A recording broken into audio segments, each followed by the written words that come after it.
Bonjour à tous et à toutes. Je suis Fabrice Vancotte, administrateur de Comment et par ailleurs secrétaire général de la NRH. Donc je suis très heureux et on est très heureux avec Thierry Libert de vous accueillir ce matin pour un talk qui, on l'a vu, intéresse beaucoup de monde, parce que vous êtes assez nombreux à vous être connectés, à nous avoir donné votre intérêt. Un talk sur le thème qui est la communication sauvera-t-elle la planète? On a envie d'être ambitieux dans ce début d'année, après cette année compliquée en prévision de ce qui nous arrive dans les mois qui viennent. Donc, allons-y sur des grands sujets. Et là, en effet, on est sur un sujet important et vous verrez sur lequel on ira de manière assez concrète. Donc, on est très heureux de recevoir Thierry Libert. C'est dans le cadre des nouvelles orientations de Comment. Vous savez que Comment est l'association de tous les communicants, communicants en entreprise, en agence, indépendants. Et dans le cadre de la nouvelle feuille de route qui a été mise en place en 2021, on a souhaité poser notamment une question qu'on traitera durant l'année, parmi d'autres, qui est comment l'engagement des communicants peut favoriser les enjeux du développement durable. On le sait, les enjeux du développement durable, ce sont trois piliers, le pilier économique, le pilier social, le pilier environnemental. Donc on va beaucoup traiter le pilier environnemental aujourd'hui, mais aussi économique, de facto. On traitera le pilier social à d'autres occasions. Et on démarre donc avec une première intervention de Thierry Libard, que vous connaissez tous, qui est membre du Comité social et économique européen, qui est auteur d'un rapport qui a fait un petit peu de bruit cet été sur la publicité et la transition écologique, mais qui est sur la communication au sens large, et la transition écologique, qui a été remise à deux ministres cet été, qui est auteur de plusieurs rapports, plusieurs ouvrages, pardon, et un rapport qui avait des propositions très concrètes, assez innovantes. On parlait notamment d'un Grenelle de l'environnement ou d'un Nutriscope de l'environnement pour les communicants. Donc voilà, je pense qu'on en reparlera enfin. Je vais laisser la parole à Thierry pour qu'il nous fasse son intervention. Bien évidemment, vous avez la possibilité de chatter à droite, de poser des questions. N'hésitez pas à poser vos questions que l'on reprendra ensuite à la fin de l'intervention pour que Thierry puisse y répondre. Et je laisse immédiatement la parole à Thierry pour ce talk. Je remercie à nouveau Thierry, au nom de tout Comment, de prendre ce temps avec nous sur un sujet aussi important pour le monde et pour les communicants. Thierry. Merci Fabrice, merci à Comment de cette invitation. Je crois qu'on est vraiment sur un sujet important et qui impacte forcément toute l'activité des communicants. Et heureux de faire cette conférence le lendemain du retour des États-Unis dans l'accord de Paris. Donc on le verra, il y a quand même aussi des bonnes nouvelles. En fait, ma question centrale sur mes derniers travaux, c'est pourquoi ça ne marche pas ou pourquoi c'est aussi difficile. On a l'exemple justement à Comment parce que ça fait en tout cas plus d'une vingtaine d'années que je suis les travaux, notamment la commission communication responsable. Et en fait, c'était un peu mon point de départ, c'est-à-dire pourquoi alors que depuis très longtemps, il y a pas mal de sensibilisations qui sont faites, pourquoi est-ce que les changements de comportement, pourquoi les actions qui devraient être à la hauteur des enjeux ne suivent pas? Et à mon niveau, que je connais un petit peu, qui est celui des sciences de la communication. Donc, je ne suis pas sur des démarches politiques, économiques, etc. Je me place au niveau que je connais un peu, celui de la communication. Et donc, mon interrogation, c'est pourquoi l'ensemble des dispositifs de communication qui sont faits pour essayer d'inciter un comportement éco-responsable, pourquoi ce type de communication ne se montre pas d'une efficacité suffisante pour modifier les comportements.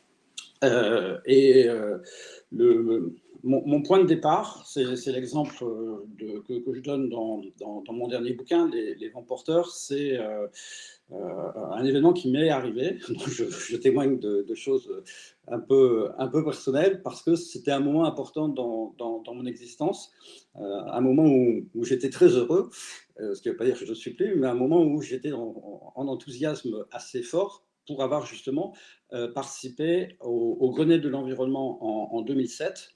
et d'avoir été dans les commissions qui ont préparé la feuille de route du gouvernement qui arrivait, qui était celui de Nicolas Sarkozy. Et tout le monde a considéré que c'était un événement un peu fondateur parce que c'est la première fois que des ONG environnementales, des experts, des élus locaux, des représentants de l'État se mettaient autour d'une table avec des organisations syndicales pour essayer de faire des propositions au gouvernement sur la feuille de route de l'environnement pour les années futures. Et donc j'étais très fier d'avoir participé à ça et puis d'avoir pu inscrire un certain nombre de sujets dans ce qui était présenté. Donc on était reçus au palais de l'Élysée, dans le salon d'honneur. Il y avait le président de la Commission européenne de l'époque, José Manuel Barroso, il y avait Wangari Maathai qui était prix Nobel de la paix, il y avait Al Gore, enfin, il y avait un peu tout le gratin avec Nicolas Sarkozy. Et donc, voilà, comme on peut l'être dans ces cas-là, on est très content, on est enthousiaste, on est assez fier. Et puis, il y a mon voisin de droite qui, à un moment donné, devait être excédé de mon enthousiasme en disant « Ouais, c'est super, on va changer le monde, etc. » Et il me pose une question, et il me dit « À propos, tu connais le rapport Armand ?» Alors, je ne sais pas si vous connaissez le rapport Armand. Moi, j'en avais vraiment jamais entendu parler. Donc non, j'écarte la question, j'écarte cet important. Et puis le soir, je me précipite dans ma bibliothèque, où je regarde sur les réseaux sociaux, je ne sais plus, et je découvre le rapport Armand, et là, les bras m'en sont tombés, parce que je me suis aperçu que ce qu'on présentait au chef de l'État, qu'on imaginait avoir réinventer le monde par nous-mêmes avec plein de nouvelles propositions totalement originales, en fait, c'était quasiment un copier-coller du rapport Armand qui datait de 1970. En 1970, il y a Louis Armand qui, à la demande de Jacques Chaban-Delmas, fait un rapport qui s'appelle « 100 propositions environnementales pour la France », ce qui aura comme effet de créer le premier ministère de l'Environnement, donc l'année suivante en 1971. Mais quand on regarde le contenu du rapport Armand, en fait, on s'aperçoit, donc 1970, on s'aperçoit que 50 ans après, 51 ans après, tout ce dont on discute actuellement, sauf peut-être la problématique de l'effet de serre qui n'était pas très présente en 1970, même si on en parlait déjà en fait, sur la biodiversité, les pesticides, la déforestation, l'urbanisation sauvage, l'artificialisation des sols, l'érosion, la disparition des espèces animales, végétales, etc. Tout y était, mais tout y était. Donc ça fait un choc quand même, qui est de dire, mais alors qu'on a l'impression de faire des propositions totalement novatrices pour essayer de changer, on s'aperçoit que les signaux d'alerte, les demandes, les préconisations existaient déjà, mais le pire, c'est que c'était quasiment mot pour mot. Mot pour mot. Donc voilà, ça m'a amené une réflexion qui a mûri progressivement ces dernières années, et puis qui a été confortée par l'accompagnement des travaux autour du GIEC, parce que le GIEC, c'est un peu semblable. Quand on regarde les signaux d'alerte du GIEC, on s'aperçoit que tout le mécanisme d'effet de serre, on le connaissait au début du siècle dernier. Sur la relation entre l'augmentation carbone et puis l'augmentation de température, les mécanismes étaient déjà connus il y a une centaine d'années. Ce qui est maintenant plus approfondi, c'est le degré de relation entre les gaz à effet de serre, le rôle de l'homme dans la montée des températures, mais en tout cas sur le mécanisme, tout était connu. Et si je peux conseiller un ouvrage, je conseille celui de Roger Heim, H-E-I-M, Roger Heim, qui a fait en 1952 un livre qui s'appelle Protection et destruction de la nature. Roger Heim, c'est pas un doux rêveur, c'était le président du Muséum national d'histoire naturelle, membre de l'Académie des sciences. Son livre vient d'être republié l'an dernier aux éditions Armand Collin. Et pareil, 1952, relisez Roger Heim, tout y est. En tout cas, il est centré sur les problématiques de biodiversité, mais tout ce qu'il dit sur la biodiversité, on copier-coller de la situation actuelle, et ça date de 1952. Donc voilà, c'est un point de départ que je considère important, ce qui est pourquoi, et on retrouve ça en gestion de crise, pourquoi est-ce que, alors que toutes les alertes sont effectuées, alors que toutes les propositions sont sur la table, pourquoi est-ce que ça avance aussi peu?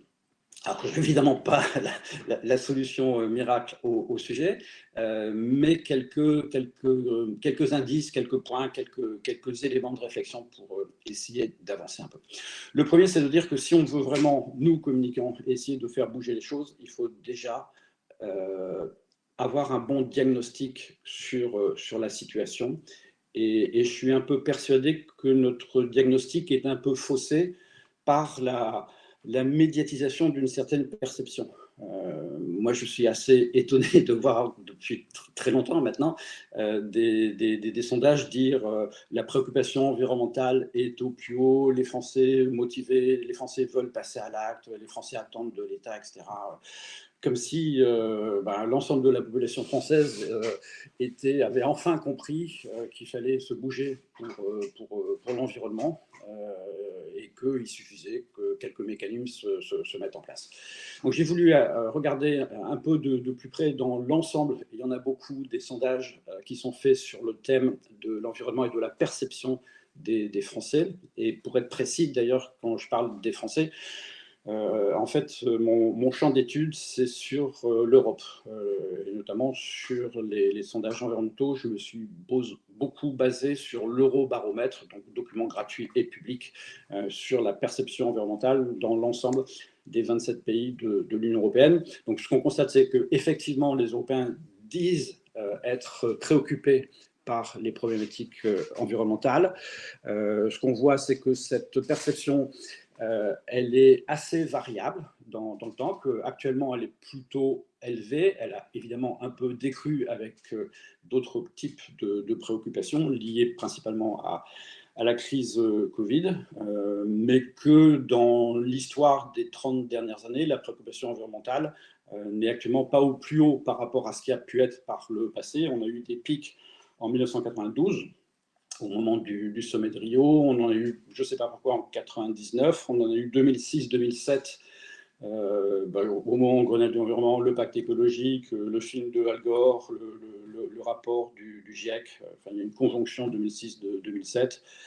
Donc on voit que la préoccupation environnementale, elle est assez fluctuante, mais surtout, ce qui est intéressant, c'est que quand on regarde un peu entre les lignes, peut-être ce qui n'a pas été beaucoup fait, c'est que derrière ce déclaratif important, nous sommes prêts à agir, on doit se bouger, etc., les Français comme les Européens disent trois choses. Premièrement, ils disent les problèmes d'environnement, c'est pas ici. C'est pas ici. C'est-à-dire que plus on élargit le ressort territorial de la question de référence sur la problématique environnementale, plus on voit qu'il y a un effet de proximité. Pour le dire autrement, dans ma région, j'ai l'impression qu'il n'y a pas de problème d'environnement. En France, c'est un peu dégradé. En Europe, c'est pas terrible. Dans le monde, c'est la catastrophe. Le problème, c'est que là où on pourrait agir, c'est-à-dire dans son environnement de proximité, on a le sentiment que l'environnement est plutôt bon, et qu'au niveau mondial, on a le sentiment qu'il est totalement dégradé, on se sent un peu dépourvu et manque de moyens d'action. Qu'est-ce que moi, simple citoyen, je peux faire si la Chine se met à relâcher des tonnes de carbone? Donc déjà, une notion de proximité. Il y a une notion temporelle qui est importante, c'est-à-dire que les problèmes d'environnement, on considère que ce n'est pas maintenant, et que là, le discours médiatique a certainement une responsabilité, parce qu'on dit les problèmes d'environnement, c'est plutôt 2050 ou 2100, c'est-à-dire c'est après, c'est les générations futures. Et puis peut-être le point le plus important, c'est que quand on pose la question sur les responsabilités, qui est responsable?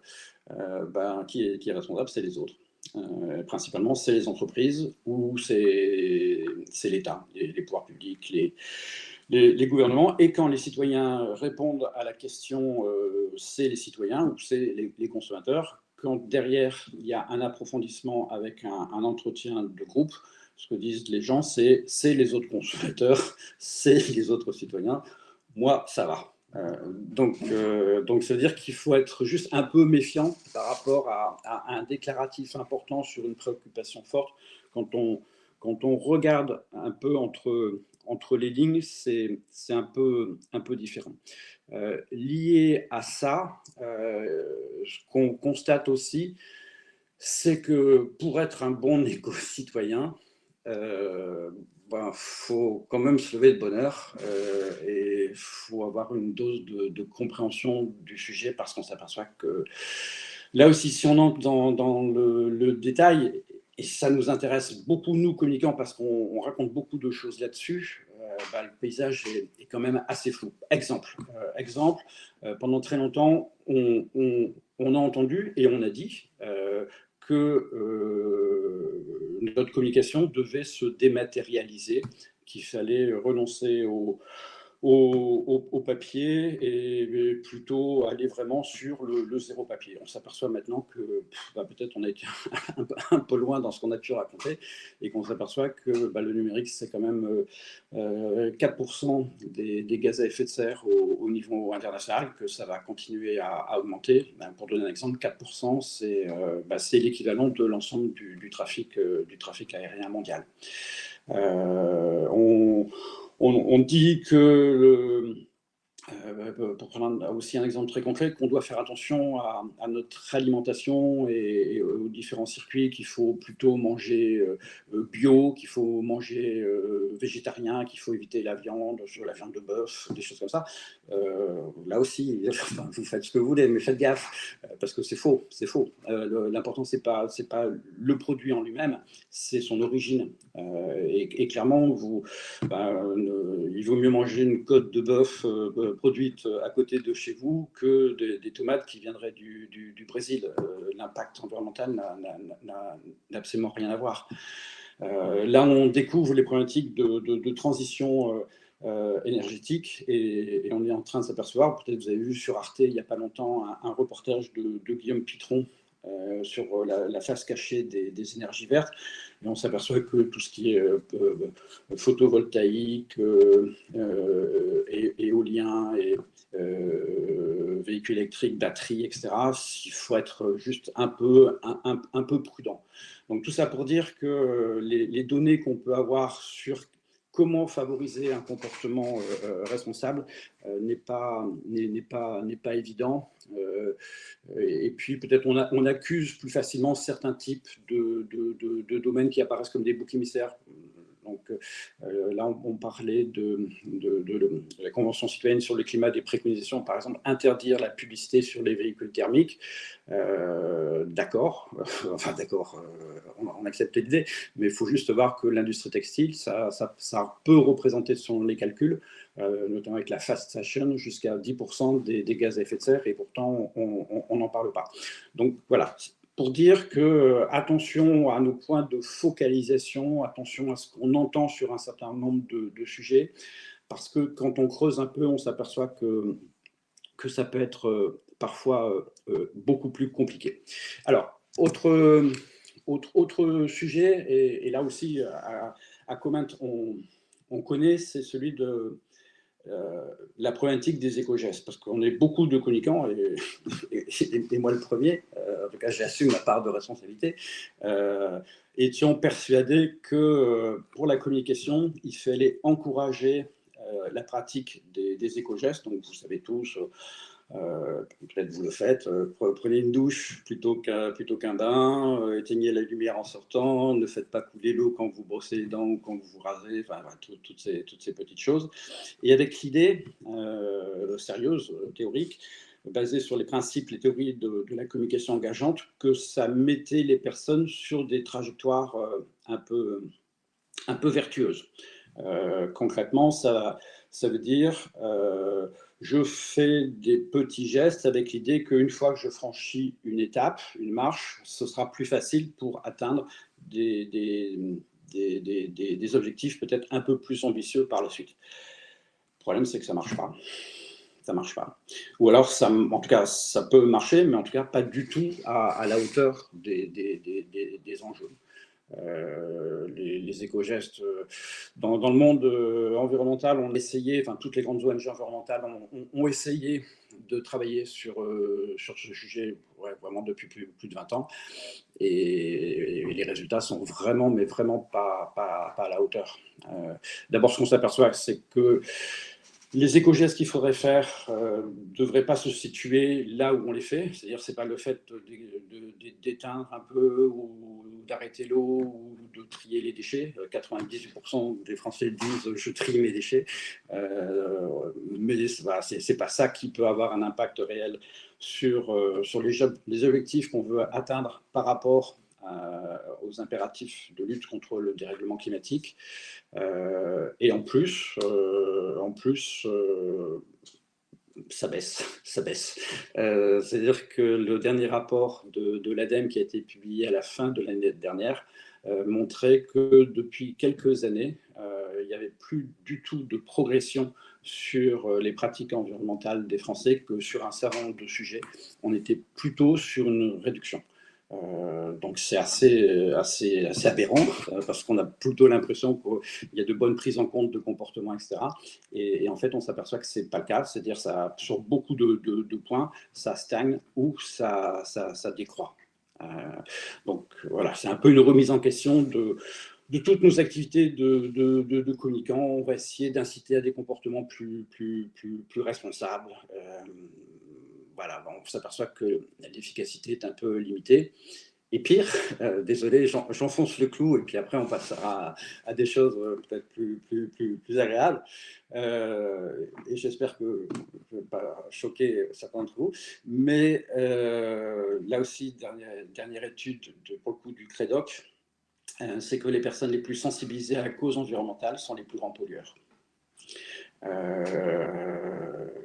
Pourquoi ? Simplement parce qu'on s'aperçoit qu'il y a une relation entre le capital économique, le capital social, le capital culturel, la cause environnementale, pour le dire autrement et pour être tout de suite très concret, les personnes les plus sensibilisées à la cause environnementale se situent quand même, toutes choses égales par ailleurs bien sûr, dans des catégories socio-professionnelles élevées.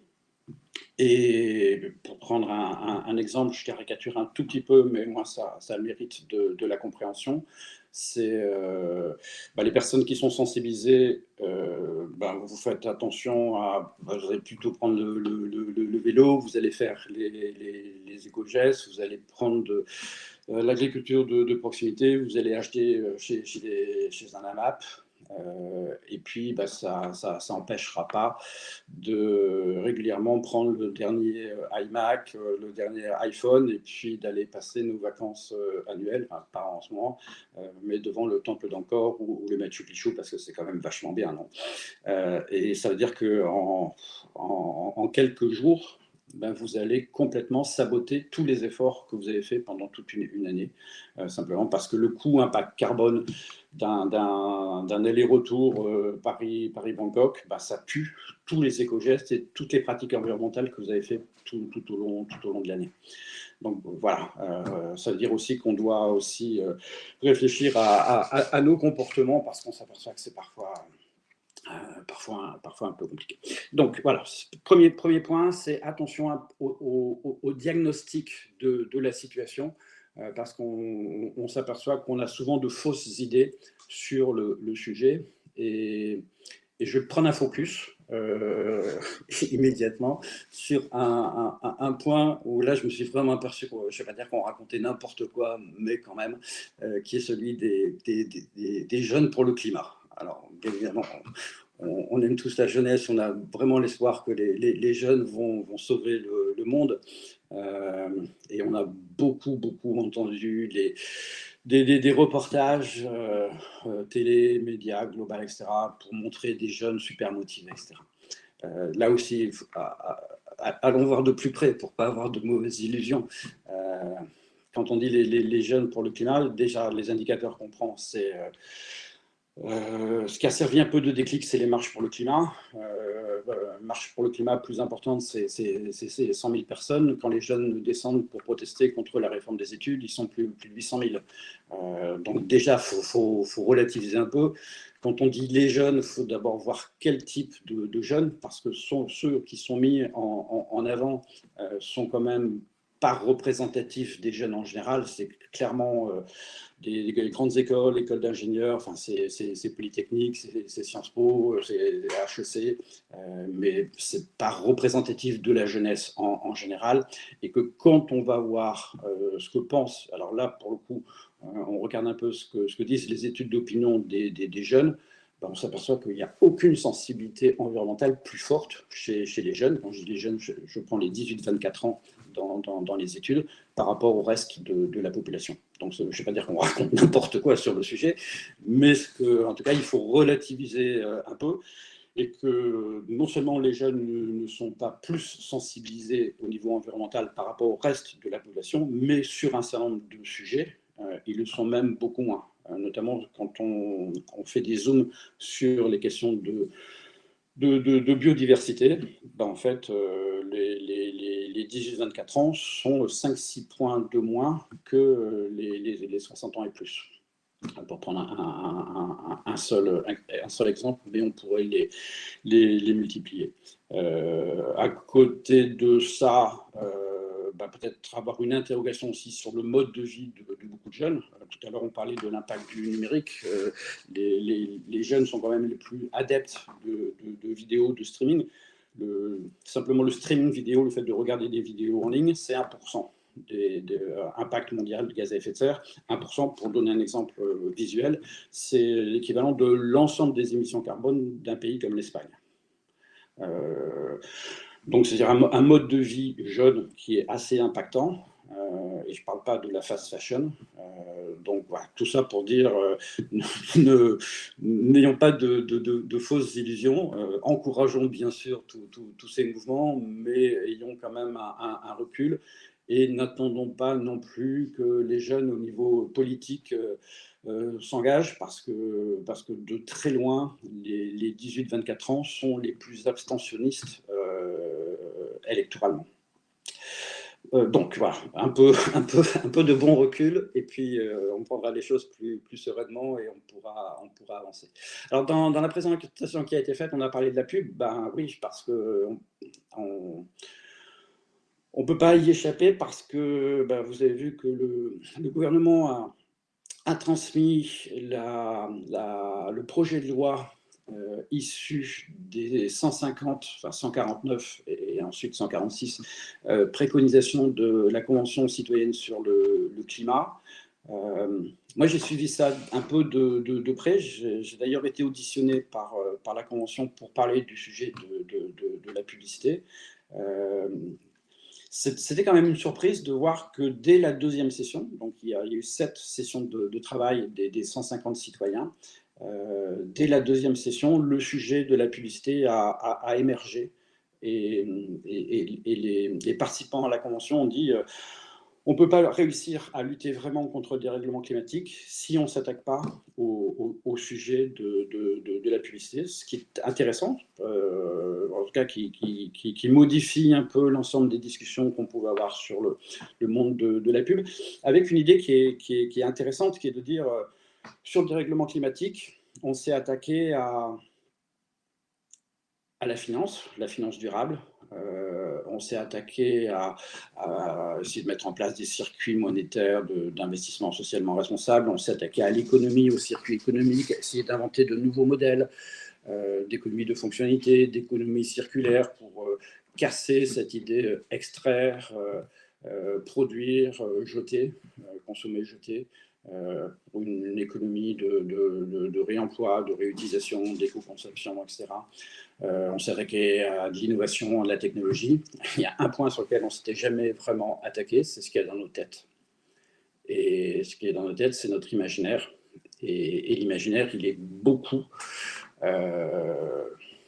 construit aussi avec les discours qu'on peut entendre, notamment celui de la publicité, parce que la publicité, elle a 3 impacts sur sur notre sujet qui est celui de la transition écologique. Le premier, on ne peut pas lui reprocher parce que c'est sa mission, c'est de vendre. Mais il y a cette interrogation de pourquoi cette incitation permanente à la vente, voire au gaspillage, dans certaines conditions de produits, n'est pas en contradiction avec les impératifs de sobriété qui pourraient être compris dans une optique de transition écologique. Le deuxième, c'est plus difficile à cerner, justement, c'est cette notion justement d'imaginaire, c'est-à-dire qu'en dehors du message direct de la publicité qui est d'inciter à la vente, c'est cette idée que le bonheur, il est dans la consommation. Et là, il y a une part de vérité. Moi, j'avais regardé quand j'ai travaillé sur le sujet de voir que on était sur un truc un peu plus compliqué, que les deux thèmes qui apparaissaient le plus dans les messages publicitaires, c'était le mot bonheur et le mot plaisir.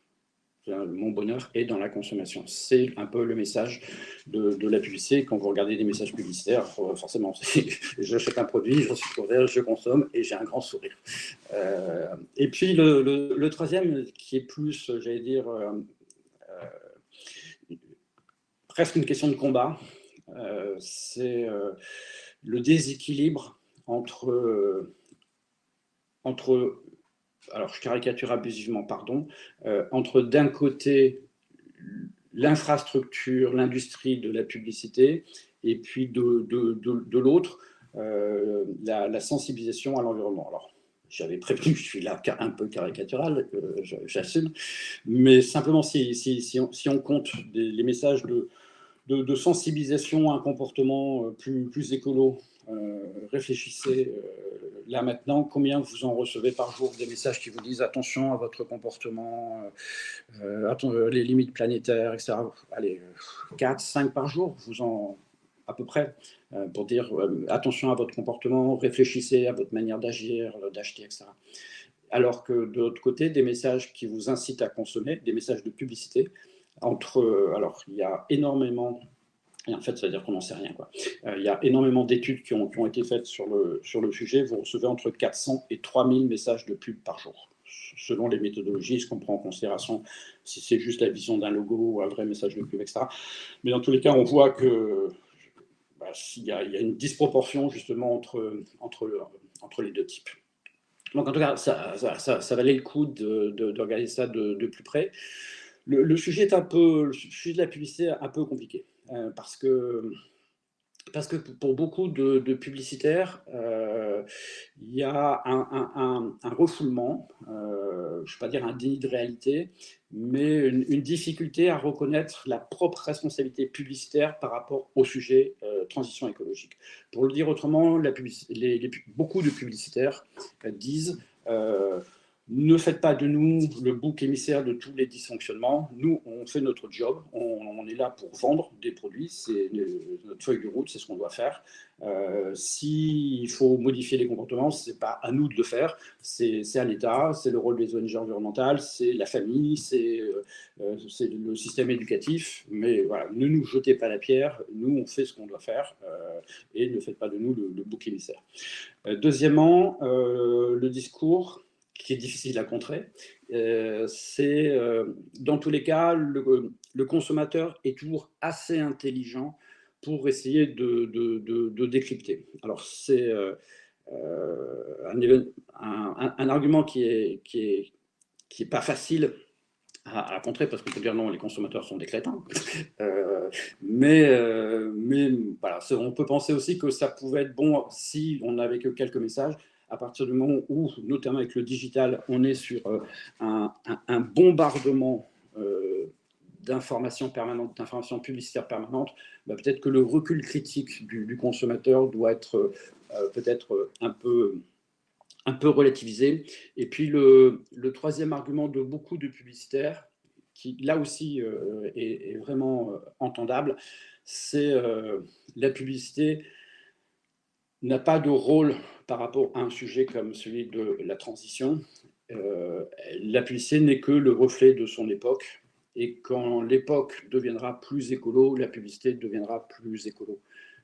Et la preuve, argument. C'est il y a 30 ans, la publicité était ouvertement raciste. La société a évolué, il n'y a plus de publicité raciste.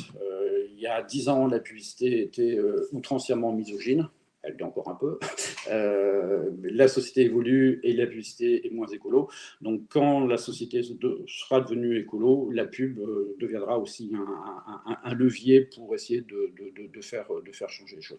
Donc, on le voit, il y a des arguments. Ça reste du coup un peu conflictuel, ce qui est la difficulté pour faire avancer les choses. Donc, on va voir. Vous avez vu, et là, ça doit vraiment nous interpeller dans le rôle de communicant. C'est pourquoi, se saisissant d'un sujet qui n'était pas connu à l'avance, 150 citoyens tirés au sort font de la publicité un levier aussi fort de la transition. Parce que quand vous regardez les préconisations de la Convention, ça va à la hache. C'est interdiction de la publicité sur un très grand nombre de domaines, trafic aérien intérieur, véhicules thermiques, etc. Obligation d'une mention sur la publicité. Alors, je ne sais plus exactement, il faudrait regarder, mais ça se termine par « en avez-vous vraiment besoin ?» ce qui est quand même étonnant. La publicité devrait vous vendre des produits et en même temps vous mettre en garde sur oui, mais quand même, réfléchissez un peu, n'achetez pas trop vite. Bon, c'est toujours un peu étonnant. Bon, moi, dans le rapport que j'avais remis au ministre en juin dernier, j'avais fait des préconisations sur une évolution de la régulation publicitaire. Je trouve que le système actuel a fait du bon boulot, mais demanderait à être amélioré assez fortement. Un travail sur les représentations que je considère vraiment important. Pourquoi est-ce que quand on vend une bagnole, on a toujours un homme seul, la quarantaine, mâle, dominant au volant? Pourquoi quand on vend un crédit à la conso, c'est le pavillon avec les deux voitures? Un peu comme toute chose égale par ailleurs dans un autre domaine, celui des questions de genre.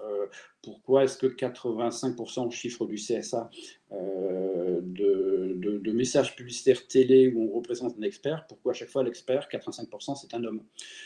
Donc en fait, c'est un peu cette idée de modifier un peu les éléments de décor, d'imaginaire dans la publicité. C'est-à-dire que ce n'est pas une attaque sur la publicité et son rôle, c'est simplement une réflexion sur qu'est-ce que nous, publicitaires, nous montrons quand on met en scène les produits que nous sommes chargés de vendre. Et puis essayer de s'attaquer à la formidable inégalité publicitaire, simplement parce que, alors là, j'ai plus le chiffre en tête, mais je crois que les 10 plus gros annonceurs doivent faire 1/5 de l'ensemble des dépenses de publicité. Donc, ça veut dire que les gros constructeurs pourront toujours avoir accès à la publicité, mais les startups innovantes, éco-responsables, les coopératives, etc., pourront toujours faire que de la publicité très, très localisée. Donc, c'est un peu créer un mécanisme qui permettrait, alors peut-être une contribution. Moi, j'ai proposé 1% des dépenses de publicité. Les dépenses de pub, c'est 15 milliards. 1%, ça ferait 150 millions, qui permettrait d'apporter un fonds de soutien organisé par la profession elle-même pour essayer d'encourager des publicités, des communications innovantes, éco-citoyennes, éco-responsables. Voilà, un certain nombre de propositions. On va voir le résultat. Ça devrait arriver dans 2 mois, je crois, en discussion à l'Assemblée nationale. Bon, alors, une fois qu'on a dit tout ça, qu'est-ce qu'on fait? Parce que le sujet, c'est, je n'oublie pas, la communication sauvera-t-elle la planète?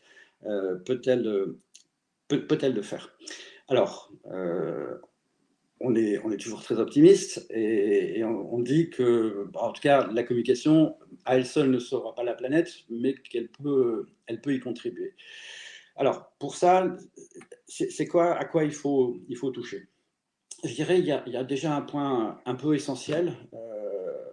Alors, ceux qui ont fait, je pense que ça tout le monde, les études qui ont fait un master de communication, rappelez-vous le tout premier cours, quand on présente les objectifs de la communication, cognitif, conatif, acceptatif, etc.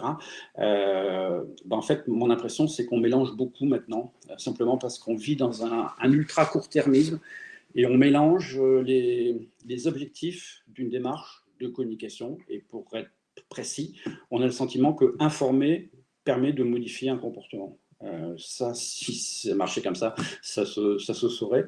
Mais sur, en tout cas, toute la communication climat, mon impression, c'est qu'elle est totalement unilatérale, distanciée, basée sur un flux d'informations. Voilà nos données, et donc on est bassiné par des données sur la disparition des populations d'insectes, d'oiseaux migrateurs, de mammifères, de poissons, etc. etc.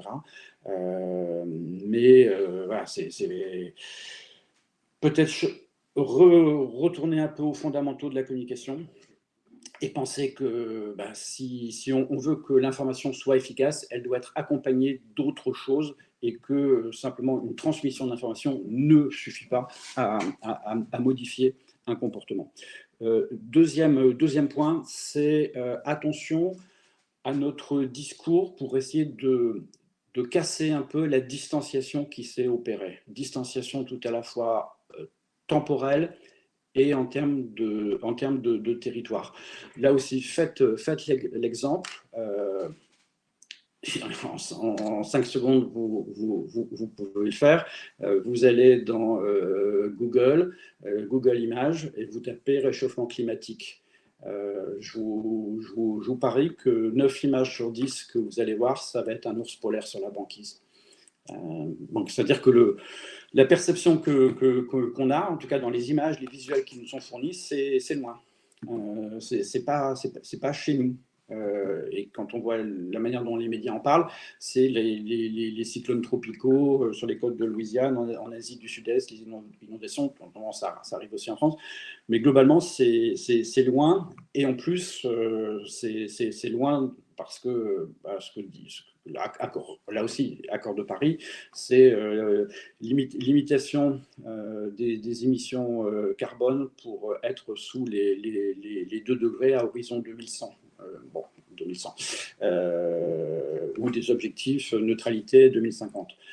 Tout ça paraît toujours très, très, très loin dans les deux sens. Donc, peut-être est-ce qu'on peut essayer de reconnecter un peu davantage notre vécu par rapport à tous les discours. Troisième élément, peut-être, je dirais, c'est les questions de la dénomination. Là aussi, attention, les mots ont un sens et n'employons pas n'importe quel type de terme. Moi, par exemple, je fais l'effort, maintenant ça va, mais jamais vous m'entendrez parler de réchauffement climatique. Il n'y a pas de réchauffement climatique. Le réchauffement climatique, ça entraîne l'idée, la perception qu'on va avoir 2 degrés de plus. 2 degrés, ça va, non surtout en cette période. Le problème, c'est pas le réchauffement, c'est le dérèglement. C'est-à-dire c'est l'intensification des événements météorologiques extrêmes. C'est ça le problème qui se passe actuellement avec la transition écologique et les gaz à effet de serre. Ce n'est pas le fait qu'il va faire un peu plus chaud, c'est le fait que le climat se dérègle. Et donc parlons de chaos climatique ou de menaces climatiques ou de dérèglement climatique, parce que c'est ça la réalité. La réalité, ce n'est pas un réchauffement. Dans le domaine de la biodiversité, déjà, moi, je préfère parler de disparition des espèces animales et végétales. Attention, par exemple, sur la pêche, on voit souvent mettre en garde contre la disparition de stocks de poissons dans les océans. Mais non, ce n'est pas des stocks, c'est des populations de poissons. Tout ça pour dire, réfléchissons simplement. Il y a des termes qui conviennent peut-être davantage parce que les mots ont un sens et connotent des réalités. Attention aux problématiques d'incarnation. Pour prendre un exemple sur lequel moi j'étais en désaccord total l'année dernière, vous avez vu, il y a eu le lancement par Nicolas Hulot d'une grande démarche, le temps est venu, accompagner. Alors, je ne vais pas dire que c'était une coïncidence, mais en tout cas, l'opération n'avait pas été conçue directement de cette manière-là, mais par un appel de 100 personnalités des arts et du spectacle pour une consommation plus responsable. surtout pas. Enfin, c'est dramatique, c'est dramatique. D'ailleurs, il suffit d'aller voir sur les réseaux sociaux le carnage qui s'est opéré, parce que les gens disent, mais attends, Robert De Niro nous dire d'avoir un comportement plus responsable, mais où va-t-on? C'est-à-dire, il y a une sorte d'écolo, vedettisation, business, etc., qui s'opère peut-être pour donner une bonne image à certains, mais c'est absolument pas crédible, et ça fait même un contre-effet, c'est-à-dire ça ne marche absolument pas. Il y a ces questions un peu d'exemplarité de comportement, donc attention à ces idées de relais d'image, d'ambassadeurs pour des causes environnementales, ça peut faire des dégâts qui sont parfois plus importants. Sur les problématiques de climat, j'essaie de mettre en garde aussi contre un enfermement dans une cause purement environnementale. J'avais participé il y a quelques temps, enfin, c'était en 2015, au moment de l'accord de Paris, à un congrès qui avait lieu de l'Organisation mondiale de la santé, et il disait que l'accord de Paris, c'était en fait la plus grande conférence internationale de santé publique jamais réalisée. Moi, ça m'avait fait un choc, parce que pour moi, on était sur l'environnement. Et en fait, en réfléchissant, je me dis, ben, en fait, oui, quoi. Parce que ben, on voit virus, maladies tropicales, alimentation différente, etc. C'est-à-dire que si on considère que le problématique du climat, c'est un problème environnemental, on le cantonne sur une rubrique écolo, alors que le problème du climat, c'est un problème économique, c'est un problème géopolitique, ça va devenir un problème militaire, c'est un problème de santé, c'est un problème d'inégalité sociale, parce que les personnes qui vont le plus souffrir du dérèglement climatique, bah, comme toujours, c'est les personnes les plus pauvres. Donc attention aussi à ne pas enfermer un sujet dans une catégorie, parce que c'est la meilleure façon de ne pas réussir à organiser notre sujet et aux moyens de faire face. Et puis, peut-être dernier point, ne nous trompons pas de combat. Ne nous trompons pas de combat. Le combat, il n'est pas contre le CO2. Tous les discours que vous entendez sur le dérèglement climatique, c'est mobilisation contre le CO2. Et derrière ça, ben, on a quoi? On a un discours qui est un discours de réduction, un discours de contrainte. Et pour moi, ça ne pourra jamais marcher. Donc en fait, il y a deux éléments derrière celui-là. Le premier, c'est la tonalité du discours. Donc, tant qu'on est sur un discours de contrainte, de réduction, on aura du mal à entraîner une mobilisation. Et puis, il y a un point sur lequel il n'y a aucune discussion, c'est celui de la tonalité un peu... le registre de la peur appliqué au message de sensibilisation, parce que s'il y a un point sur lequel tous les experts, sciences de la communication, psychologie sociale, sociologie, etc., sont tous d'accord, c'est le fait que ça ne marche pas, c'est inefficace, et que ça entraîne même un effet boomerang. Et que tout ce qu'on entend quand même sur le discours écolo, c'est de la contrainte et c'est de la peur. Donc, moi, si j'ai un message à essayer de faire passer, c'est remettons de la joie, remettons du plaisir, parce que jamais on ne réussira à mobiliser des populations en leur faisant peur. Par contre, essayons de réfléchir à ce qui peut nous donner envie de se bouger. Et pourquoi est-ce qu'on a envie de se bouger? Parce qu'on espère un mode de vie moins stressant, un air plus pur, une alimentation plus saine. Et si on se met d'accord sur ce type d'objectif, et a priori on sera tous d'accord pour ce type d'objectif, ben, le combat contre le dérèglement climatique, il apparaîtra pour ce qu'il est, c'est-à-dire un moyen et pas une fin. Et dans ce cas-là, ben, on aura peut-être une faculté d'envie supplémentaire. Donc arrêtons de mettre le CO2 comme un peu le bouc émissaire, l'ennemi de notre humanité, et arrêtons de mettre la neutralité carbone comme objectif principal pour l'avenir radieux de notre humanité. Et peut-être dans ce cas-là, on arrivera un peu à faire bouger les choses. Donc je vois qu'il y a quelques questions qui arrivent dans le chat. Je vais m'arrêter là, et puis comme ça permettra à vous de vous exprimer, et puis peut-être à moi de répondre à quelques questions. Merci de votre écoute.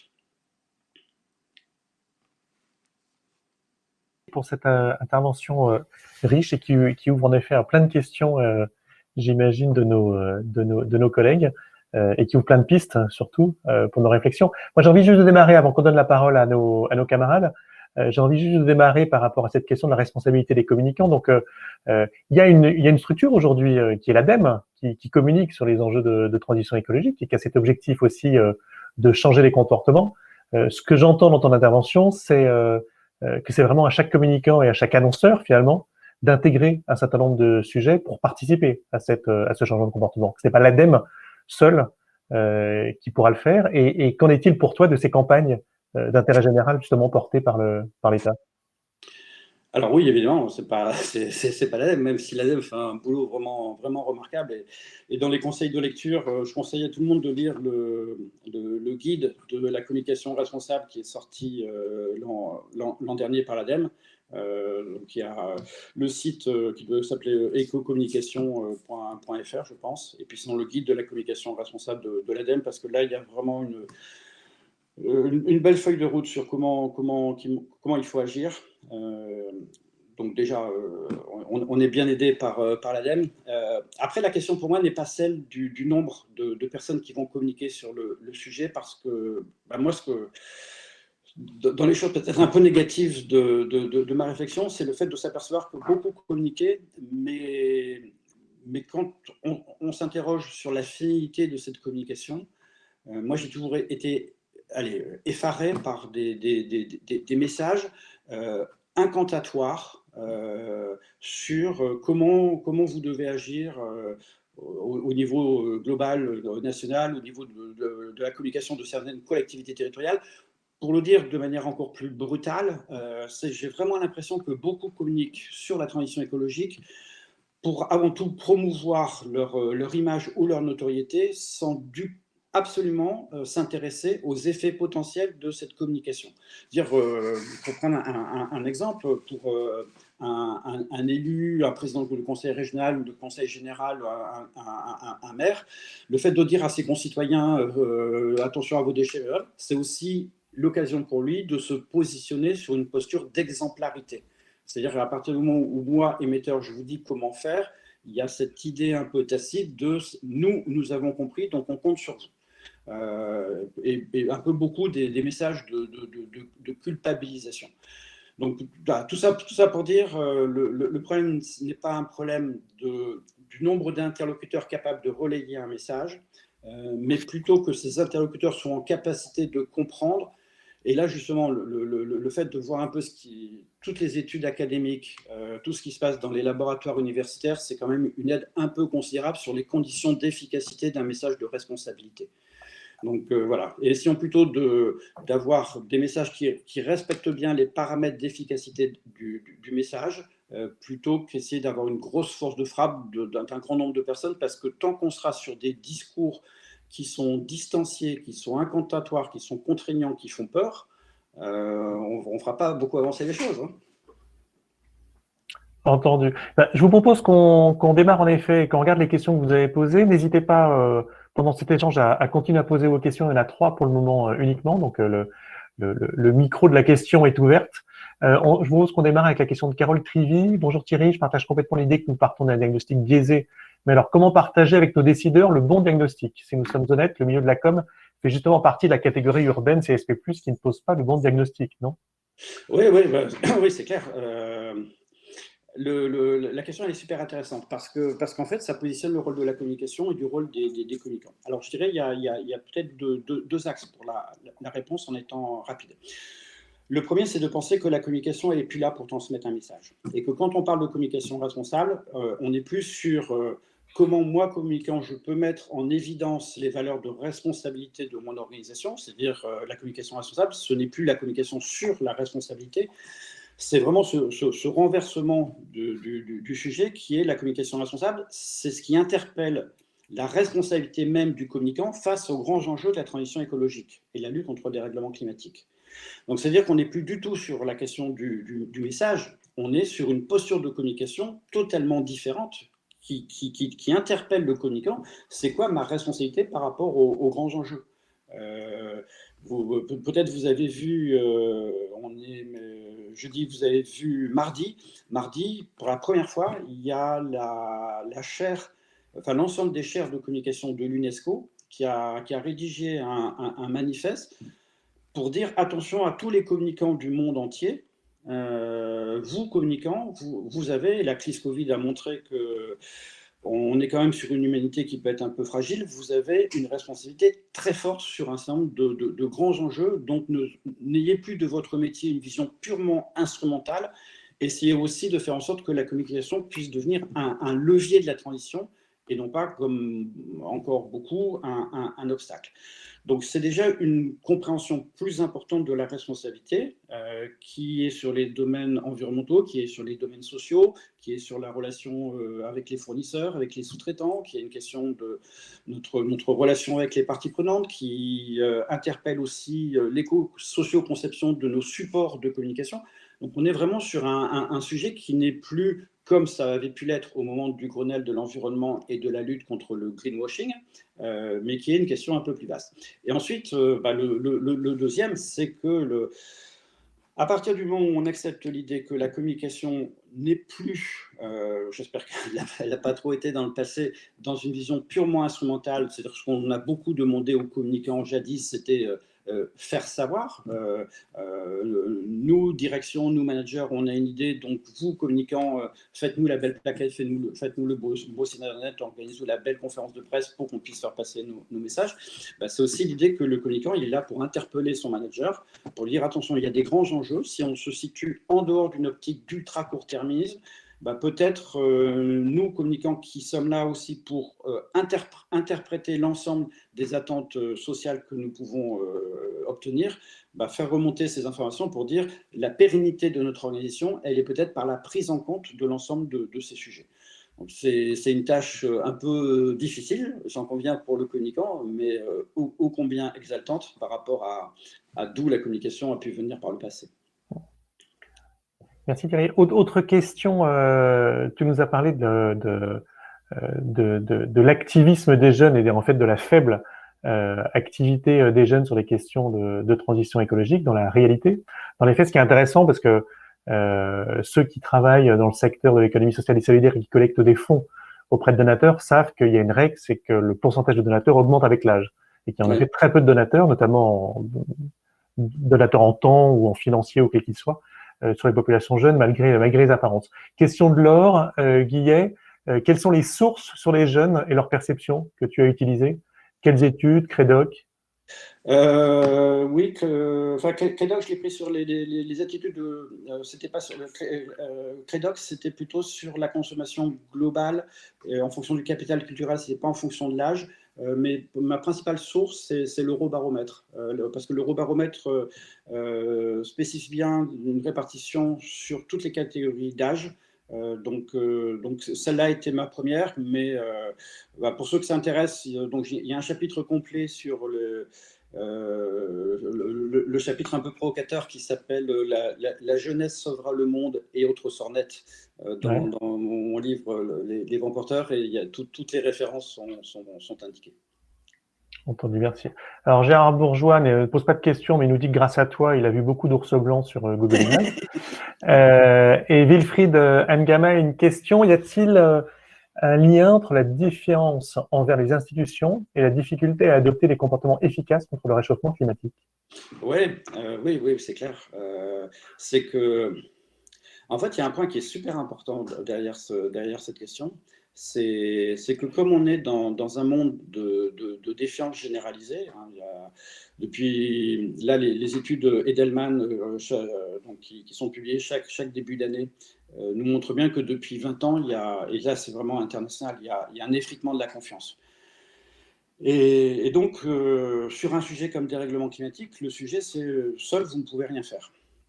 Et comme on est dans un monde de défiance, on a vraiment cette idée que, je le dis brutalement, mais pourquoi moi, je ferai des efforts pour essayer de sauver la planète et faire des choses, etc., sachant que ni les grandes entreprises, ni l'État, ni même pas mal de mes riverains ou des personnes que je connais ne font pas grand-chose. C'est-à-dire qu'on est sur un sujet, c'est vraiment ça toute la difficulté. C'est ce que je rappelais au début, c'est-à-dire là où je pourrais agir, en fait, j'ai l'impression qu'il n'y a pas trop de problème, mais comme le problème il est planétaire, moi, qu'est-ce que je peux avoir comme responsabilité? Et comme j'ai plus confiance en personne, en tout cas que la confiance s'est fortement effritée, ben le passage à l'action devient plus difficile parce que je me dis, voilà, pourquoi moi je vais faire quelque chose alors que mes voisins ils vont rien faire? C'est ça toute la difficulté. C'est en fait un peu le pari sur l'égoïsme des autres. Et comme j'ai un peu la perception qu'il y a un égoïsme qui s'est un peu répandu dans nos sociétés, ben, c'est difficile d'essayer de dire à quelqu'un qu'il doit faire alors qu'il a la certitude que les autres ne feront rien. Ça veut dire que dans les démarches de communication, le mot ensemble doit alors évidemment il faut l'accompagner, c'est pas un mot qui va faire changer les choses, mais en tout cas des valeurs de solidarité, de cohésion doivent être super importantes dans les messages parce que tant qu'on est sur un message incantatoire pour demander à la personne de bouger, c'est évident qu'elle ne bougera pas. Évident. Donc oui, il y a la relation confiance-mode de communication, elle est centrale. Et c'est comment la communication peut apporter une meilleure confiance pour faire en sorte que les démarches de communication puissent être plus performantes. Alors, je rebondis que Gérard Bourgeois a une question qui est quel imaginaire développé via la communication? Tu as traité ce sujet d'un imaginaire à construire. Quel est-il pour toi plus précisément? Si je reprends alors, pour moi, il faudrait surtout pas que j'y réponde, parce que je veux pas que la communication soit là pour de l'incantation et je pense qu'il faudrait surtout éviter que les gens disent quel doit être l'imaginaire, parce que là, on tomberait dans Orwell ou le meilleur des mondes. Donc, j'évite. Simplement, ce que je peux dire, c'est quels sont les écueils à éviter. Comme j'ai pris l'exemple tout à l'heure quand on parlait de publicité, c'est que dans les messages de communication, les imaginaires doivent peut-être mettre davantage l'accent sur de la solidarité, de la convivialité, des groupes. Moi voilà, ce que je demande aux publicitaires dans l'industrie automobile, c'est que quand on montre, quand on fait de la publicité pour des voitures, les voitures soient remplies, qu'il y ait des amis, qu'il y ait de la famille, qu'il y ait deux, trois personnes, mais qu'il n'y ait pas comme actuellement toujours une personne, et quasiment toujours la même, au volant de sa voiture, qui s'éclate parce que le sentiment de puissance à son volant. Et d'ailleurs, j'avais remarqué aussi que pour quelques publicités, quand il revenait se garer chez lui, il y avait son enfant, parce qu'il faut mettre un peu de valeur familiale, qui était très content de son papa et que ça faisait d'ailleurs un peu la jalousie des voisins. Donc voilà, c'est juste essayons de faire en sorte qu'il y ait plus de valeur, de convivialité, de cohésion, de solidarité dans la publicité, parce que je crois qu'en plus, d'un point de vue purement tactique, ce serait une excellente chose pour l'industrie publicitaire, parce qu'elle serait en capacité de montrer que la publicité peut être aussi un levier de la transition pour essayer de montrer des comportements éco-responsables. Donc tout le monde a intérêt à y gagner. Et en plus, ça ne coûte rien. Deux réactions de Laetitia Colo et Céline Louis sur la question du zéro carbone. Céline Louis qui nous dit merci pour cette présentation. L'objectif net zéro carbone est-il du greenwashing selon vous? Et je complète avec la question de Laetitia qui dit merci de ne pas faire du zéro carbone une finalité. N'est-elle pas seulement le reflet d'une peur d'une fiscalité pénalisante et pas une vraie démarche d'entreprise? Comment tu réagis? Alors, deux choses. Premièrement, est-ce que le zéro carbone, c'est du greenwashing? Je ne sais pas. A priori, je ne pense pas. Enfin, en tout cas, pour suivre pas mal d'entreprises, pour moi-même travailler dans une grande entreprise, il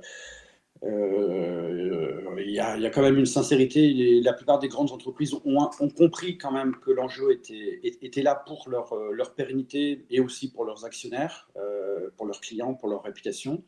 Donc, je pense que l'époque du greenwashing est un peu révolue. Je dis ça avec toutes les précautions parce que le dernier rapport de l'ADEME qui a été publié par 6 mois montre que de 2019 à 2020, il y a eu un doublement des cas de dérive par rapport à la recommandation de développement durable. Donc, c'est-à-dire que ce n'est pas encore totalement gagné. Mais en tout cas, je crois que le zéro carbone n'est pas du greenwashing, parce que le greenwashing, il est plutôt ailleurs. Neutralité carbone, on est plutôt sur quelque chose de très technique. Donc, s'il y a du greenwashing, c'est pas dans ce cas-là. Donc non. Par contre, vraiment, je suis persuadé qu'il faut arrêter dans beaucoup de grandes organisations d'autant communiquer sur neutralité carbone et lutte contre le CO2, parce que le sujet, il est pas là. Il est pas là. D'abord, c'est quand même très, très technique. Et si on veut montrer une image de proximité, de solidarité, comme je disais, c'est pas en mettant en évidence des dispositifs techniques et qui sont toujours basés sur la réduction, la contrainte, etc. Moi, j'ai lu récemment un livre sur ce type de sujet, et il disait prenez l'exemple dans votre domaine. Vous avez envie de suivre un régime. Si vous avez comme base pour atteindre votre objectif de perdre du poids, de vous priver, c'est sûr que vous allez échouer. Si vous avez comme objectif de dire je veux être en forme et je me donne un objectif pour que dans 6 mois je me sente bien dans ma peau, etc., vous aurez d'autant plus de chances. Donc c'est-à-dire que c'est en fait le thème principal. C'est quoi le storytelling? C'est quoi l'histoire qu'on veut raconter? C'est quoi la narration qu'on veut mettre en place pour essayer d'atteindre? Moi, si j'ai un point peut-être un peu central qui a guidé mes derniers travaux, c'est réfléchissons à ce nouveau récit. Hier, vous avez entendu Joe Biden et Kamala Harris à Washington. Moi, ça m'a fait penser, toutes choses égales par ailleurs, à un discours quelques années avant, qui était celui de Martin Luther King. Martin Luther King, pour faire bouger la société raciste aux États-Unis, il n'a pas raconté le cauchemar de toutes les inégalités, des tabassages, etc. Non, son discours qui a marqué l'histoire, c'est I have a dream, I have a dream. Voilà, voilà le chemin. Allons vers ça. Est-ce qu'on peut être d'accord avec un certain nombre de sujets qui peuvent nous rassembler? Moi, je travaille beaucoup, enfin 2 jours par semaine, au comité économique social européen. Qu'est-ce qui a fait bouger l'Europe? C'est les pères fondateurs, Monnet, Schuman, etc. L'Europe, c'est la paix. Donc voilà. Et c'est quoi la nouvelle histoire qui pourrait essayer de nous rassembler et nous donner envie de nous bouger? Et si on accepte cette idée d'une remise en cause de nos discours de communicants, ben on peut se dire que sur un certain nombre de sujets, enfin, clairement, moi j'ai pris l'exemple de la neutralité carbone, parce que je trouve que c'est vraiment pas un objectif mobilisateur. Mais peut-être je me trompe. Mais voilà, c'était un peu l'image que je voulais faire passer, c'est construisons plutôt, réfléchissons plutôt, et ça ne peut pas s'imposer une nouvelle narration, et peut-être on aura plus de chances, comme je disais, de considérer que la lutte contre le CO2, c'est pas un objectif, c'est un moyen. C'est une étape pour un objectif plus global. Autre question de Céline Delis, que pensez-vous de l'apport des sciences comportementales? Ouais, il est super important. Alors moi, je suis fan des sciences comportementales. J'ai travaillé sur trois d'entre elles, qui sont la communication engageante, qui a été beaucoup à la base des éco-gestes, la communication comportementale, et relisez les pères fondateurs de la communication comportementale, Kurt Lewin et d'autres, et puis beaucoup les nudges qui sont apparus 2007-2008. Les nudges, donc, ces petits coups de pouce qui peuvent vous permettre de modifier un comportement sans que la personne ait pleinement conscience d'ailleurs d'avoir motivé son comportement. Sur beaucoup de sujets, ça marche bien, ça présente l'immense avantage de généralement rien coûter, ou en tout cas pas cher, d'éviter toute contrainte réglementaire, financière ou autre, et puis d'obtenir de bons résultats, donc en matière d'une meilleure restauration, sur les déchets, sur notre propre comportement plus sain. Les nudges ont eu des résultats qui sont excellents. Après, une fois que j'ai dit ça, c'est malheureusement, même en mettant tout ça ensemble, on n'arrivera pas, avec les sciences comportementales, à des résultats qui sont très forts. D'abord parce qu'il faut quand même reconnaître que la part du citoyen, du consommateur, elle ne peut pas à elle seule faire bouger les choses. C'est-à-dire qu'il y a quand même des circuits économiques, des circuits financiers, etc. C'est-à-dire que même si tout le monde est super motivé, c'est peut-être pas ça qui va faire bouger les choses de manière importante. Il y a eu un rapport du think tank le Shift Project qui avait montré que simplement par l'ensemble des consommateurs de nouveaux comportements, on ne pourrait réussir, mais ce sera déjà très bien, que réduire 25% des émissions carbone. C'est déjà considérable, hein. Mais c'est-à-dire c'est pas la solution ultime, et les nudges dans tout ça, ce sera évidemment encore moins. Mais ouais, il faut y aller d'abord parce qu'on voit que quand on parlait d'imaginaire, les nudges, les sciences comportementales, ça met bien l'accent sur quels sont les leviers d'une action réelle. En communication, on est quand même nombreux à être un peu effrayés par le type de discours total. Enfin, moi, ce qui m'énerve dans la communication, c'est le discours incantatoire, voire moralisateur. Il faudrait agir, il faudrait faire ça. Arrêtons avec ça parce que ça donne juste envie du contraire. Donc, utilisons l'apport des sciences comportementales, behavioral economics, sciences du comportement en général, nudge, communication engageante, etc. Ça permettra de faire bouger les choses, mais n'attendons pas seulement du nudge que ce soit le déclic le plus important. Il n'y a pas de magie là-dessus, Hélas. très clairement. Question de Géraldine Kézac, pardon. Bonjour, est-ce que ce n'est pas contradictoire de ne pas faire une communication anxiogène et évoquer le chaos climatique? Là, on aura tendance à poser des expressions valises un peu lisses. Quels sont vos conseils? Doit-on dramatiser? Alors, deux choses. Premièrement, comme je disais, non, il ne faut pas dramatiser parce que par exemple, il y a une expérience qui a été faite en focus group, en entretien de groupe, où on présentait aux gens justement le chaos climatique qui pouvait se présenter dans les scénarios les plus ultimes. Donc c'était sérieux, c'est-à-dire on racontait pas n'importe quoi aux gens, c'était vraiment de bons experts, mais l'angle qui avait été pris, c'était on met vraiment sur la table les scénarios les plus apocalyptiques. Et en fait, le résultat, c'était un peu aberrant, c'est que les gens sont partis en disant si la situation est aussi grave, ça va quoi. Avec ce que je disais tout à l'heure, comme je parie comme on parie quand même malheureusement un peu sur l'égoïsme des autres, c'est si la situation est assez grave. Et considérant que globalement, comme je suis en défiance, personne ne va vraiment agir, je ne vois pas pourquoi moi je vais me sacrifier.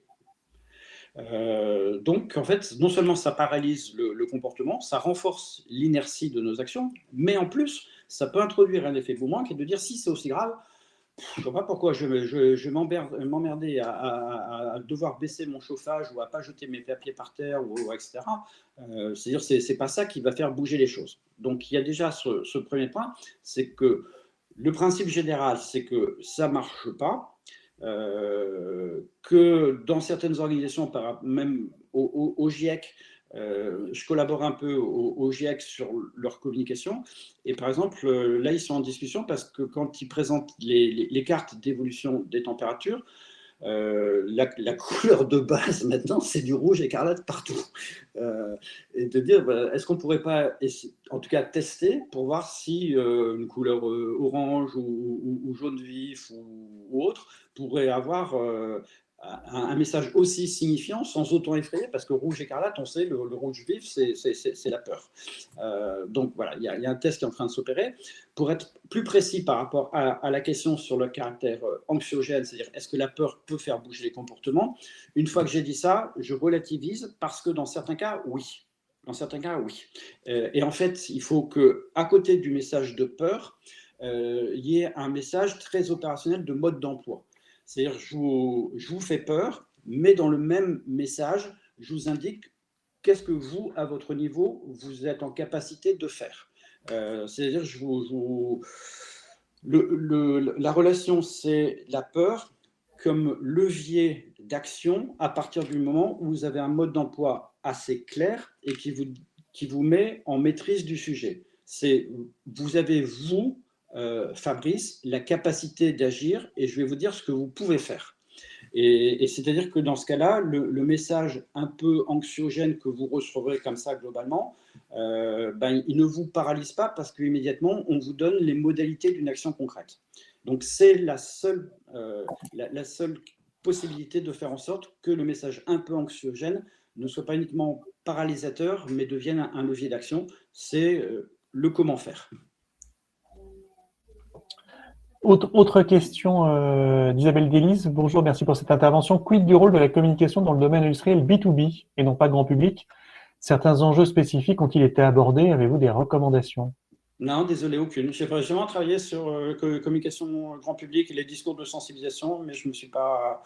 Donc, je préfère pas répondre parce que je pense que je ne serais pas pertinent sur un sujet comme celui-là. Alors, on a une intervention. Pardon. Oui. On a une intervention aussi de Céline Delis, qui n'est pas une question, mais j'ai un très bel exemple pour illustrer votre propos sur cela. En 2008, à l'AFCET, qui est devenu l'ANSES maintenant, nous avons ouvert un site pour les industriels afin qu'ensemble ils partagent les bonnes pratiques pour substituer les CMR cancérogènes. Donc, Ouais, partage des bonnes pratiques via un outil. je peux. Donc, c'est pas une question, donc je ne réponds pas. Mais en fait, l'idée qu'il y a derrière celle-là, que je trouve vraiment excellente, c'est. Je vais encore vous raconter une petite anecdote, un événement concret, un témoignage, parce que c'est en plein en lien avec ça, et je crois que c'est un des points peut-être même les plus importants. J'ai eu une expérience dans mon existence professionnelle de travailler pendant un an dans un cabinet ministériel. Donc c'était ça remonte à pas mal de temps, c'est en 2004, j'étais conseiller en communication au cabinet du ministre de l'Environnement de l'époque, qui était Serge Lepelletier. Et en fait, il m'avait donné comme travail d'essayer d'améliorer la communication du ministère. Et je me souviens qu'un des premiers trucs que j'avais fait, en fait, c'est parce que j'avais appris l'information, c'est que à côté, il y avait les collègues de la sécurité routière qui travaillaient sur les messages de sensibilisation à la sécurité routière. Et donc, j'avais eu l'occasion de participer à des tests, des entretiens. Et c'était le moment où ils essayaient de changer un peu totalement leur thème de communication, qui avait toujours été très axé sur la pédagogie. Donc, on informe sur comment bien conduire, pour ce qui arrivait un peu de tonalité anglo-saxonne, des messages chocs. Et donc, on voyait des visuels ou des publicités télé. On aurait dit des films d'horreur un peu gore, où vous aviez des cerveaux d'enfants qui s'éclatent sur des pare-brises, etc. Et en fait, on voulait tester l'efficacité de différents messages selon le degré d'effroi. Et là où c'est important, et c'est le lien que je fais avec la question de Céline Delis, c'est qu'en fait, ça a surpris tout le monde, parce que quand on projetait, enfin pas moi, les collègues projetaient, j'assistais juste comme observateur, les images un peu gore, la réaction des gens, pour beaucoup, c'était ah, elle est bien cette campagne. J'espère que maintenant les gens ils vont comprendre. Hein. Alors, il y avait l'animateur qui disait ouais, on espère aussi, mais et vous? Et en fait, les réponses étaient toujours unanimes. C'est ah non, moi je suis pas concerné. Moi je suis un bon conducteur. Et en fait, c'est exactement la même chose au niveau environnemental, c'est-à-dire entre 80 et 95% des Français se définissent comme de bons éco-citoyens. C'est-à-dire que vous, dans votre vie privée, vous n'avez pas l'impression d'être un pollueur, vous n'avez pas l'impression d'avoir un impact environnemental important. C'est-à-dire que vous ne vous sentez pas concerné. Donc, ça veut dire que tous les messages de sensibilisation, il faut arrêter de faire du global, il faut vraiment personnaliser à outrance. Il faut vraiment que des messages qui puissent s'adapter à l'ensemble des différents types de populations, avec leurs particularismes, avec leurs contraintes, les difficultés qu'on peut avoir. Donc, tous les dispositifs de communication qui permettent de mettre du lien, de personnaliser, de mieux segmenter les messages, de faire du dialogue. On parlait tout à l'heure de communication comportementale. Le premier principe de la communication comportementale pour que ce soit efficace, c'est faire de la participation. C'est que les gens ont l'impression de participer au dispositif de communication qui va être mis en place. Donc voilà, tout ça pour dire que la communication linéaire qui existait sur le sujet, ça ne marche pas. Donc des initiatives comme celle qui avait été mise en place par Céline Delis, c'est excellent. Et puis, n'oublions pas, dans nos messages transition écologique, dérèglement climatique, d'essayer de s'adresser vraiment à une modification de comportement qui ne peut se faire que par une personnalisation assez forte du message. Et l'exemple que tu donnes, en effet, est intéressant et dépasse notre sujet, mais les enjeux de communication plus globale. François Truffaut avait l'habitude de dire que les Français avaient tous deux métiers, leur métier, et ils étaient critiques de cinéma. Mais ils en ont trois, en fait, ils sont aussi critiques de publicité. Donc la capacité aujourd'hui des consommateurs à décrypter les publicités, les intentions du publicitaire et de l'annonceur sont un vrai enjeu sur la manière aujourd'hui de bien communiquer. Ouais. Et moi, il y a une phrase que j'aime bien aussi, c'est Jean-Yann qui dit tout le monde veut sauver la planète, mais il n'y a personne pour pouvoir descendre les poubelles. Question de Céline Louis, l'engagement des salariés en tant que citoyen est-il une partie de la solution pour la communication des entreprises? Oui, bien sûr. Parce que alors là, je conseille, il y a un très beau livre d'un Américain qui s'appelle Timothy Combs qui a écrit un ouvrage dont j'ai oublié le titre, mais qui doit être Managing Environmental Communication, et qui montre bien que la meilleure communication des entreprises sur le développement durable, ce sera jamais celle de l'entreprise en tant que telle, justement parce qu'on est dans une ère de défiance généralisée, mais le fait de faire en sorte que ce soit les salariés qui puissent s'exprimer, ça paraît beaucoup plus crédible.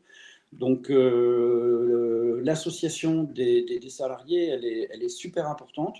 Il y a un écueil à éviter dans la communication interne sur les sujets de la RSE, c'est le triomphalisme. Faut accuser personne et pas prendre d'exemple, mais prenez des journaux d'entreprise, des sites intranet, etc. On est sur de l'autosatisfaction, auto-glorification, hyper triomphalisme en permanence. Pour que ça puisse fonctionner, faut juste. Moi, j'aime bien l'expression flawless.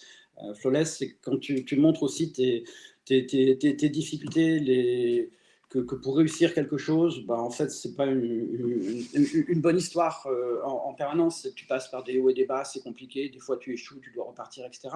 Et que les meilleures personnes en capacité de faire savoir ça, avec une crédibilité supérieure à l'organisation en elle-même, ce sont les salariés de l'entreprise. Si les salariés s'expriment en disant « ouais, on a fait ça, mais c'était pas facile, là on a échoué, mais on va revenir bientôt », c'est ce qui fonctionne le mieux. Enfin, on s'aperçoit qu'en communication, il y aura un travail à faire sur le lien entre la communication organisationnelle et puis la communication personnelle, mais c'est très lié. Donc le rôle des salariés, pour le coup, autant je suis très critique sur les ambassadeurs externes dans le monde de monétisation, showbiz, etc., autant le salarié, pour moi, c'est le premier levier d'action pour une communication externe performante sur un sujet comme celui-là.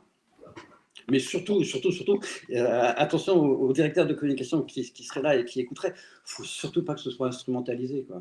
C'est pas, si on donne consigne aux salariés de s'exprimer sur les réseaux sociaux, ce serait la catastrophe absolue. Donc, mais voilà, c'est ouvrir le mouvement, ouvrir la possibilité, mettre bien sûr les garde-fous en place. Mais s'il y a un point à encourager, c'est bien la parole des salariés sur un sujet comme celui-là.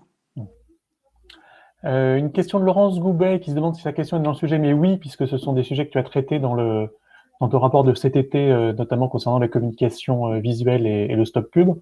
Qu'en est-il de la pollution numérique générée par la communication à visée publicitaire, exemple de ce qu'on appelle les pourriels ou publicités par mail et newsletters, qui envahissent les boîtes mail et également les data centers sur la planète?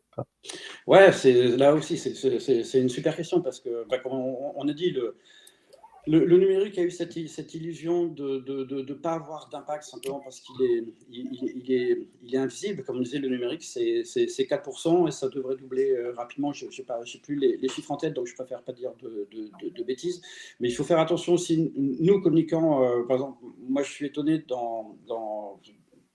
j'imagine beaucoup parmi nous qui sommes là, on a des signatures électroniques accompagnées du message, d'imprimer ce message que si nécessaire.